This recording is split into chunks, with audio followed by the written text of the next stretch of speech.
répondre, chers élèves quatrième. Aujourd'hui, nous allons voir la puissance décimale, qu'on appelle encore puissance de 10. On dit puissance décimale ou encore puissance de 10. Mais c'est quoi une puissance décimale? Eh bien, si nous avons un nombre entier naturel, eh bien, la puissance décimale, c'est le nombre noté 10 puissance n. Autrement dit, il s'agit simplement d'une puissance de 10. Autrement dit, ça sera toujours 10 qui aura une puissance. Donc, quand vous avez 10 qui a une puissance, ça s'appelle une puissance décimale. L'avantage de la puissance décimale, c'est-à-dire qu'on peut tout de suite avoir le résultat d'une puissance décimale. Si je vais trouver le résultat de 10 puissance n, il suffit d'écrire 1 et de mettre n0 derrière 1. Évidemment, ça veut dire 10 fois 10 fois 10 fois 10, mais pour l'obtenir, c'est ce qu'on fait. Et donc, ça, c'est une puissance décimale. J'ai dit qu'on appelle encore puissance de 10. Donc,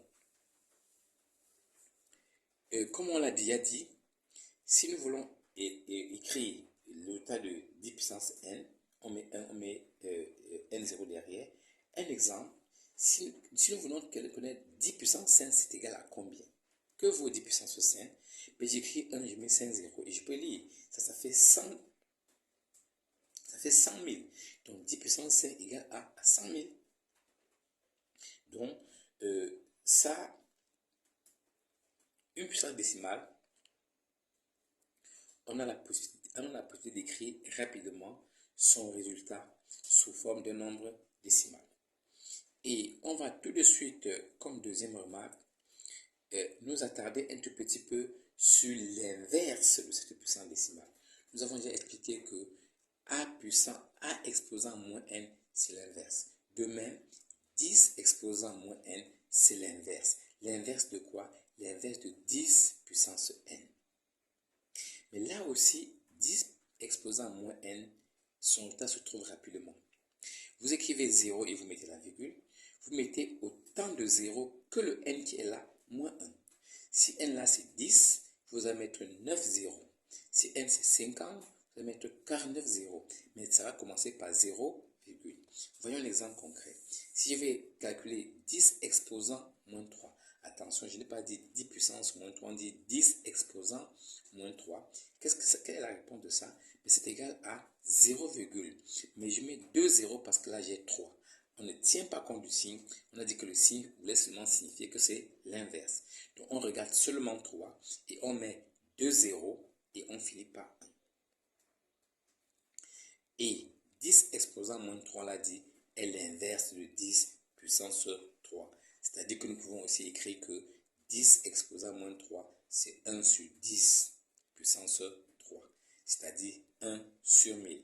Et rappelez-vous à l'école primaire, on vous disait, pour diviser par 1000, on décale la virgule, voilà, de 3 chiffres. On vous a dit de quel côté vous allez aller. Si vous voulez diviser par 1000, décalage la virgule de 3 chiffres en partant de la gauche vers la droite, ainsi de suite. C'est tout ça qu'on revoit ici. Et dernière remarque, sachez que toutes les propriétés de puissance, toutes les propriétés que nous avons vues sur les puissances restent valables pour les puissances de 10. Donc, nous avons dit que toutes les propriétés sont valables pour les puissances de 10. Maintenant, nous allons voir une autre utilisation. Et d'ailleurs, c'est l'objectif de la puissance de 10. C'est la notation scientifique. On va voir comment écrire un nombre en utilisant une puissance de 10 ou l'inverse d'une puissance de 10 pour obtenir ce qu'on va appeler la notation scientifique d'un nombre décimal. Alors, c'est quoi la notation scientifique d'un nombre décimal? C'est l'écriture de ce nombre-là. Écrire un nombre en notation scientifique, c'est l'écrire en fonction d'une puissance de 10 ou de l'inverse d'une puissance de 10. De sorte que la partie entière comporte un seul chiffre non nul. Alors, c'est une définition un peu technique. on comprend mieux avec des exemples. Regardons ce qui va se passer avec la notation scientifique des nombres suivants. Nous avons ce grand nombre que peut-être vous ne savez même pas lire. Ce n'est pas important de le lire. On peut le lire, mais ce n'est pas ce qui nous intéresse la lecture. C'est comment l'écrire en notation scientifique, ce grand nombre.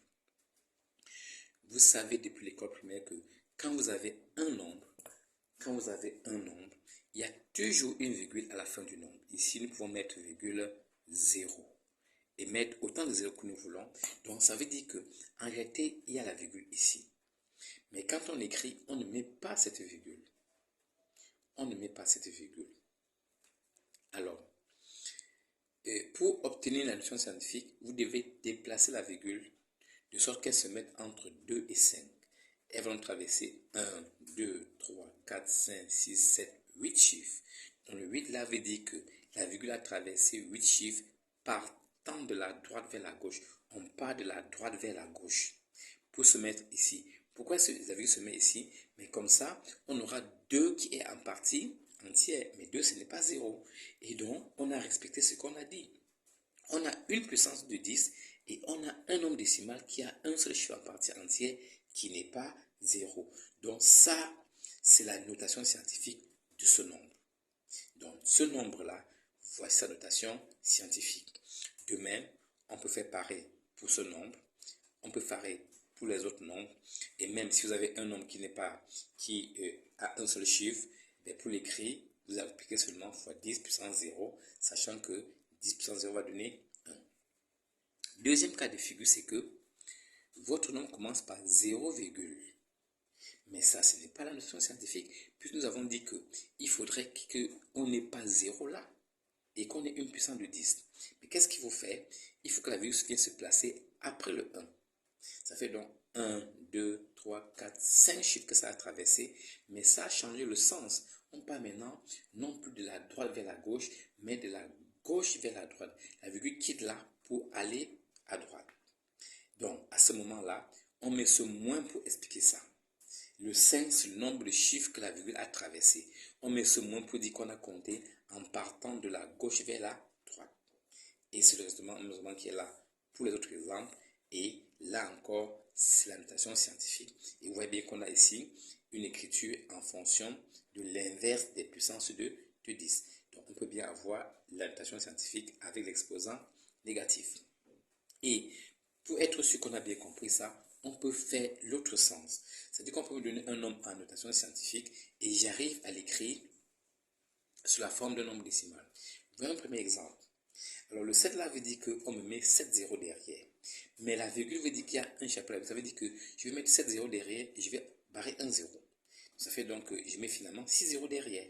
Ou si vous voulez, vous mettez vos 7 zéros derrière. On peut bien écrire comme ça. On peut bien mettre notre 7 zéros ici et mettre la virgule. Et c'est correct toujours.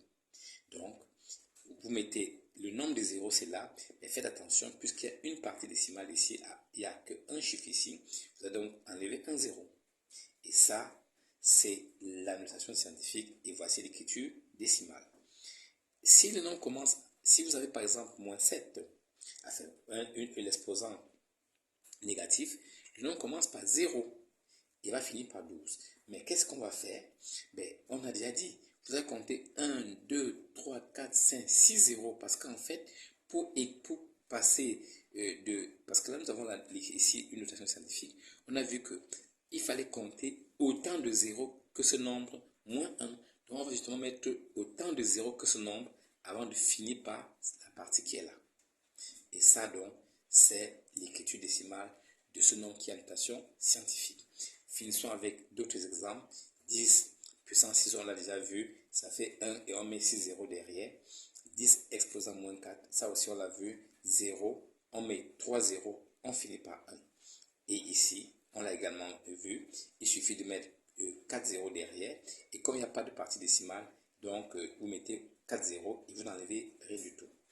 Voilà, chers élèves, comment on procède pour obtenir la notation scientifique. Merci pour votre attention et à la prochaine.